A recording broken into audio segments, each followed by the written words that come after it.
Assalamualaikum warahmatullahi wabarakatuh. Di sini saya akan mempresentasikan mengenai kampanye praktik baik untuk memenuhi tugas UAS perspektif sosiokultural dalam pendidikan. Perkenalkan, nama saya Ainun Hilmiatul Makia dengan NPM 246600753. Saya merupakan mahasiswa PPG Calon Guru Gelombang 2 tahun 2024 Universitas Wijaya Kusuma, Surabaya.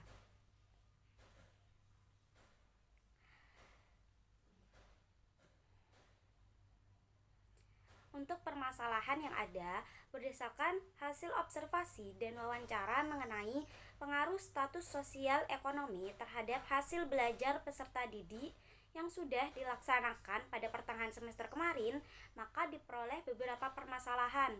Yang pertama yaitu adalah terdapat perbedaan motivasi belajar pada peserta didik. Kemudian yang kedua, terdapat perbedaan sikap atau kebiasaan pada peserta didik. Permasalahan yang ketiga yaitu terdapat perbedaan prestasi belajar atau kecerdasan pada peserta didik, di mana untuk mengatasi permasalahan tersebut diberikanlah scaffolding pada ZPD. Nah, seperti yang diketahui, pengertian ZPD dan scaffolding yaitu adalah untuk ZPD merupakan zone of proximal development adalah konsep yang berkaitan dengan bantuan yang diberikan oleh orang yang lebih terampil, dalam hal ini guru, kepada peserta didik untuk menyelesaikan tugas yang tidak dapat mereka lakukan secara mandiri.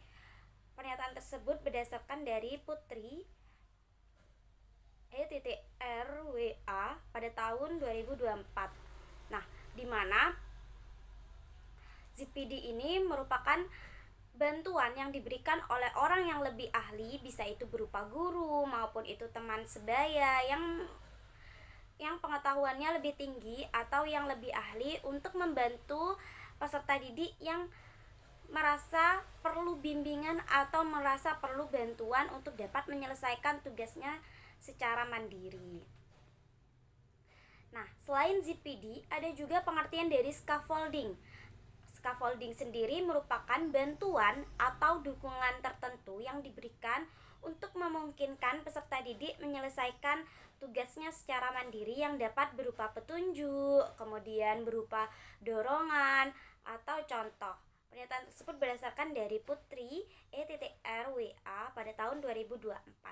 Nah, di mana scaffolding ini merupakan bantuan atau bimbingan maupun itu dukungan yang diberikan oleh guru kepada peserta didik agar peserta didik ini dapat menyelesaikan tugasnya itu secara mandiri.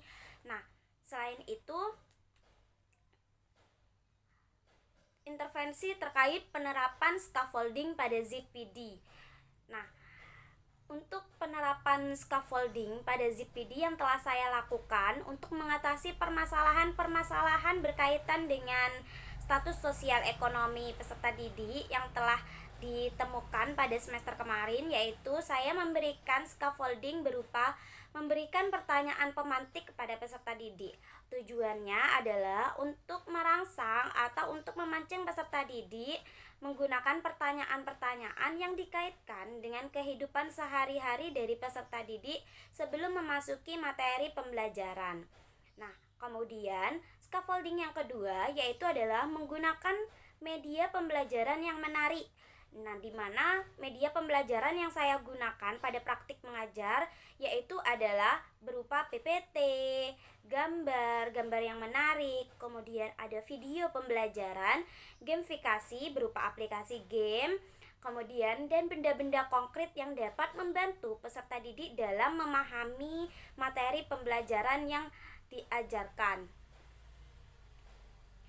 Scaffolding yang ketiga yaitu adalah memberikan bimbingan atau bantuan dalam pengerjaan tugas, di mana pada saat pembagian kelompok itu saya sebagai guru memberikan bimbingan atau bantuan kepada peserta didik yang dirasa masih memerlukan bimbingan atau masih memerlukan bantuan, sehingga peserta didik ini dapat menyelesaikan tugasnya namun tidak bergantung kepada bimbingan atau dukungan yang diberikan. Jadi saya akan melepaskannya secara bertahap-tahap.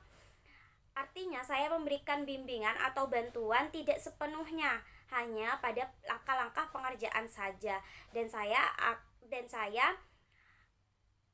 memonitoring sehingga peserta didik dapat bertanya apabila terdapat hal yang kesulitan. Nah, selain itu saya juga memberikan pembagian tugas dan waktu pengerjaan kepada peserta didik, di mana tujuannya adalah agar kegiatan pembelajaran ini dapat tertata, terarah, dan dapat selesai dengan tepat waktu sesuai dengan sintaks atau langkah-langkah dari kegiatan pembelajaran.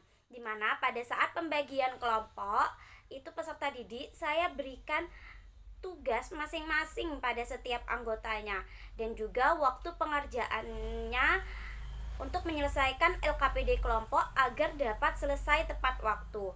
Nah, selanjutnya scaffolding yang saya berikan yaitu adalah memfasilitasi peserta didik untuk dapat melaksanakan presentasi dalam hal menyampaikan hasil diskusi dari kelompoknya atau hasil pekerjaan kelompok secara kelompok ini. Nah, tujuannya yaitu adalah meningkatkan percaya diri dari peserta didik dan melatih peserta didik untuk dapat berani mengemukakan hasil pendapatnya atau hasil dari diskusi kelompoknya.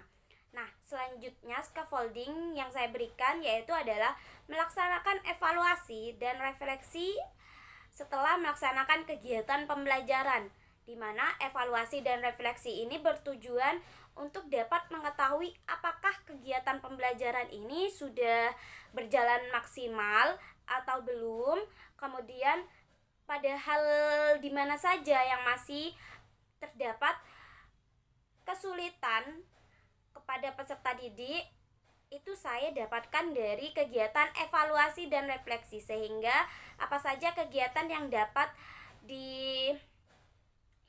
diperbaiki atau masih diperlukan bimbingan, seperti itu.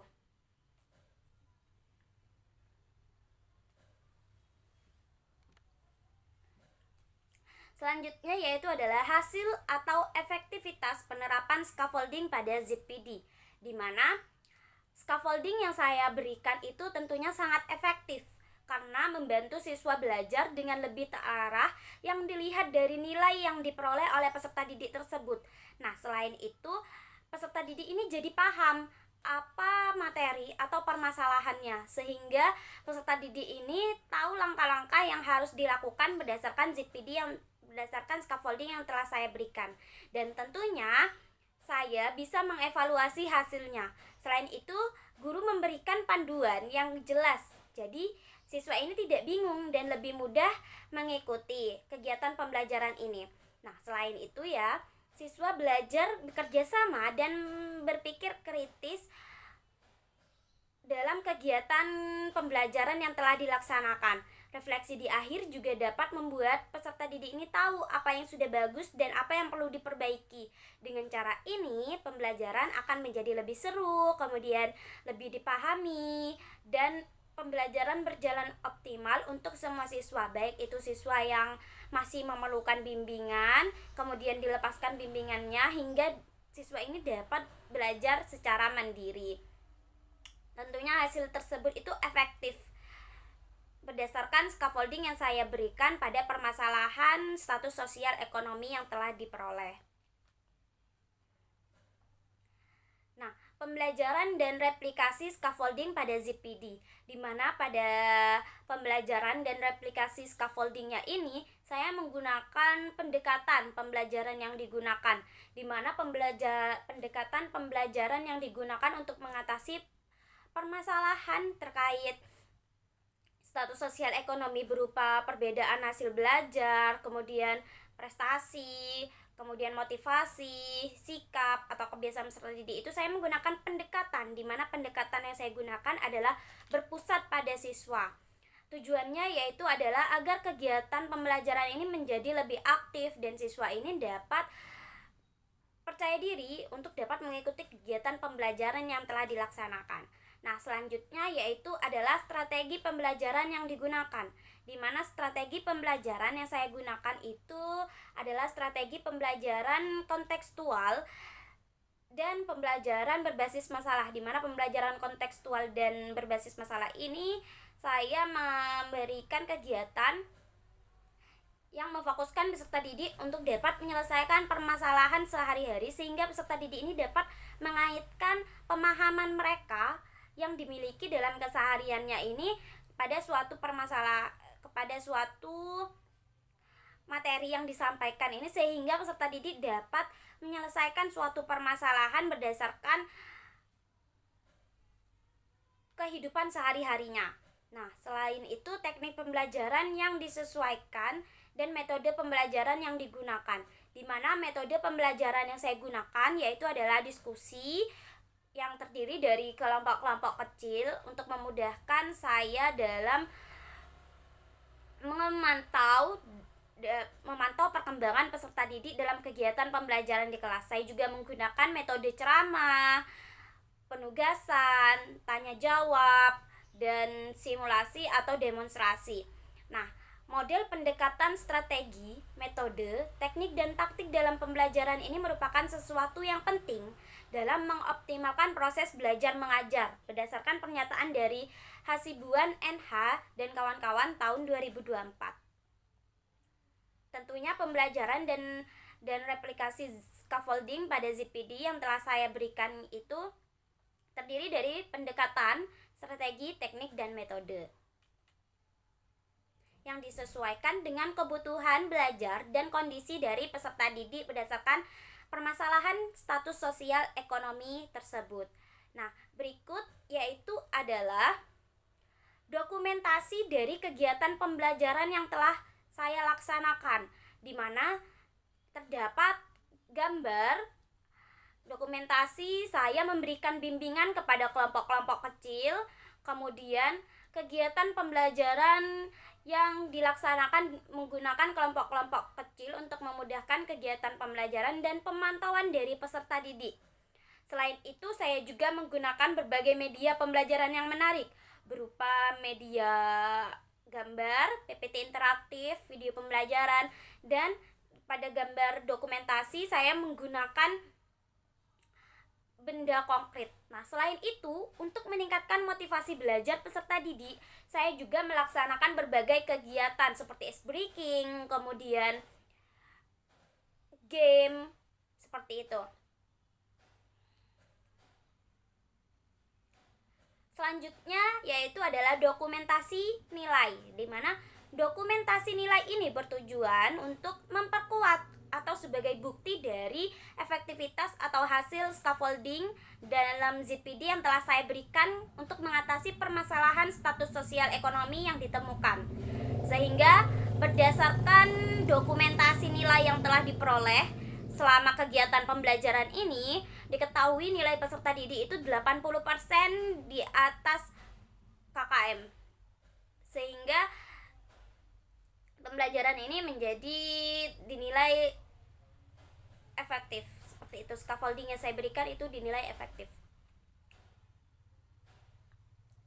Berikut daftar pustaka yang saya gunakan.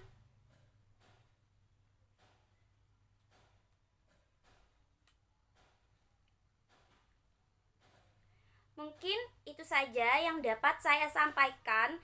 Kurang lebihnya saya mohon maaf apabila terdapat kesalahan.